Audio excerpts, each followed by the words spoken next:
Hello बच्चों, आज हम हिंदी मेधा का पाठ 13 मोबाइल कबूतर पढ़ेंगे। प्राचीन काल में कबूतर संदेशवाहक का कार्य करते थे। उसके बाद पत्रवाहक आए, टेलीफोन आया और फिर आया आज के युग का देवता मोबाइल। आज हम इस कहानी में पढ़ेंगे कि दो संदेशवाहकों ने मिलकर किस प्रकार एक बाढ़ में फंसे बच्चों की मदद की। चलिए पाठ को पढ़ते हैं। जिस नदी में हर समय पानी रहता है, लोग उससे सावधान रहते हैं, पर सूखी नदी अक्सर धोखा दे जाती है।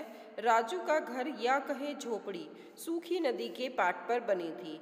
बरसात के दिनों में उस नदी में थोड़ा पानी आता है। उस पानी से सिंचाई करके राजू के माता पिता अपनी बड़ी सी झोपड़ी के चारों तरफ सब्जियों की खेती करते, कुछ पशु भी पालते। उनकी बकरी ने अभी कुछ दिन पहले 2 मेमनों को जन्म दिया था। राजू को दोनों मेमने बहुत प्यारे लगे। उस दिन सब घर के भीतर सोए हुए थे। उन्हें नदी में ही पानी का शोर सुनाई दिया। बाहर आकर देखा तो दूर दूर तक पानी ही पानी दिख रहा था। इस नदी में इतना पानी, बारिश नहीं हो रही है, फिर कहाँ से आया इतना पानी? यह सोचने का वक्त नहीं था। उनकी फसल तो पानी में डूब गई थी। घर का सामान और पशुओं को बचाने का यत्न वे करने लगे। कुछ थोड़े से सामान और पशुओं के साथ वे किनारे पर पहुंच गए। यह क्या, बकरी तो आ गई, एक मेमना भी, पर दूसरा झोपड़ी में ही रह गया।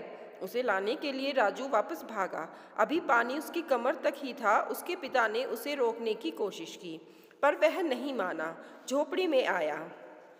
उसने देखा मेमना अभी सुरक्षित है। झोपड़ी थोड़ी ऊंचाई पर थी, इसलिए पानी में सभी जगह डूबी नहीं थी। अचानक उसकी निगाह बिस्तर पर पड़े किताबों के बैग की तरफ चली गई। इसे भी बचाना है। पिछले साल उसकी एक किताब गुम हो गई थी। पैसों की कमी के कारण वह एक किताब भी नहीं खरीद सका था। पूरे वर्ष दूसरे साथियों से मांगकर उसने काम चलाया। इस बार पूरा बैग ही दांव पर है, पर बैग भारी है। मेमना और बैग दोनों को एक साथ ले जाना मुश्किल है। उसने बिना वक्त गवाए किताबों का बैग एक ऊंची जगह रखा और मेमने को कंधे पर रखकर भागा। वह किसी तरह किनारे पर पहुंच ही गया था।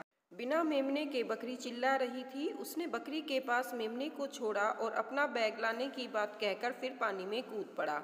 इस बार उसे तैरकर अपनी झोपड़ी तक पहुंचना पड़ा। उसने अपना बैग उठाया ही था कि पानी का एक रेला आया। वह पानी के साथ बहने से बाल बाल बचा। ओह, पानी तो बहुत बढ़ गया है, वह तेजी से बह रहा है। ऐसे में तैरना संभव नहीं है, पर उसने अपने होश नहीं खोए। वह झोपड़ी के पीछे खड़े पेड़ पर बैग समेत चढ़ गया। पानी था कि जोर पकड़ता जा रहा था। उधर नदी के किनारे पास के गांव वाले जमा हो गए थे। सभी राजू की फिक्र कर रहे थे। राजू के माता पिता का चिंता के मारे बुरा हाल हो गया था। लोग उन्हें तसल्ली दे रहे थे। भीड़ में कई अच्छे तैराक थे, पर तेजी से बहते पानी में किसी की कूदने की हिम्मत नहीं हो रही थी। सबको राजू की चिंता हो रही थी। पता नहीं उस बच्चे के साथ क्या हुआ है या क्या हो रहा है। इस भीड़ में सरजू भी था, राजू का दोस्त और सहपाठी।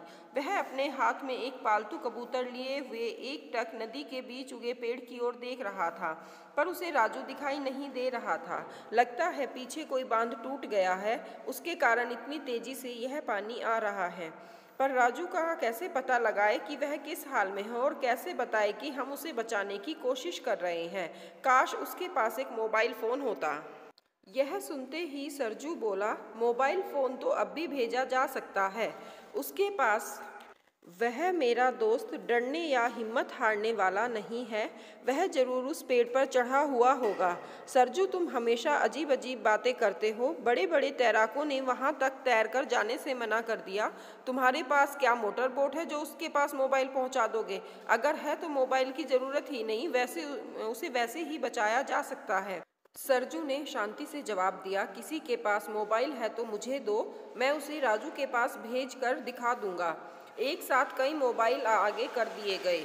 सरजू ने उसमें से एक मोबाइल को चुना, जिसके साथ बांधने के लिए फीता भी था। उसने वह फीते वाला मोबाइल अपने कबूतर के गले में बांध दिया।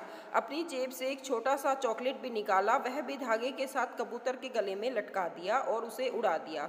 कबूतर सीधा पेड़ की ओर उड़ चला। वह राजू के पास पहुंच गया था। थोड़ी देर में राजू और सूरज की मोबाइल पर बातें होने लगी। अब मोबाइल बड़ों के हाथों में आ गया। राजू को नसीहत दी गई कि हिम्मत मत हारना, जैसे ही पानी का बहाव धीमा होगा हम तुम्हें लेने आ जाएंगे, वरना सुबह तो मोटर बोट तुम्हें बचाने आ ही जाएगी।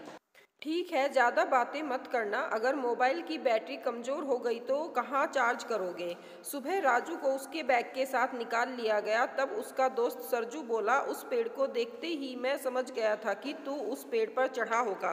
राजू ने कहा, कबूतर और चॉकलेट देखते ही मैं समझ गया था कि इस तरह मोबाइल भेजना तेरा ही काम हो सकता है। चॉकलेट आज सबसे ज़्यादा स्वादिष्ट लगी और तेरे कबूतर से बात करना तो और भी अच्छा। फिक्र मत कर, कबूतर मेरे साथ ही वापस आ गया है उड़ते उड़ते।